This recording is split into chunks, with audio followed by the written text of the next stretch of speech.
I request Dr. Saukar to present his. Dignitaries in the dais and the distinguished delegates. I represent the Geological Society of India, which has been publishing articles on the earth resources, including the water.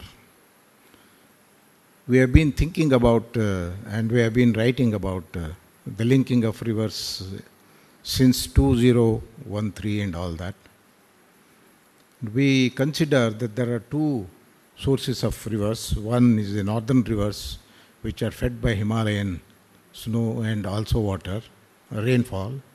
And the peninsular rivers are mostly fed by rain-fed. And in these peninsular rivers, most of the water falls on Sahyadri, which is only 13% of the total area of peninsular area, and it gets the 75% of the rainfall.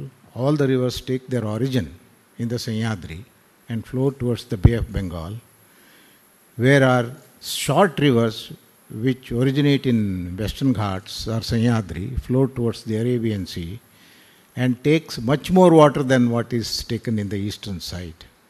Rajendra Singh ji has been propagating how to equitably distribute this water and see that the eastern highly exploited rivers, particularly from Maharashtra, where the large number of dams are built, and 4% of the geographic area consumes more than 75% of the water, where we consider that growing sugarcane amounts to export of water. Such things should be avoided.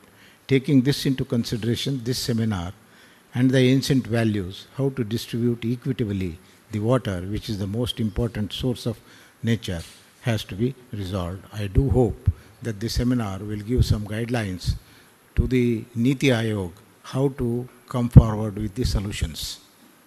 Thank you. Thank you very much, Dr. Saukar.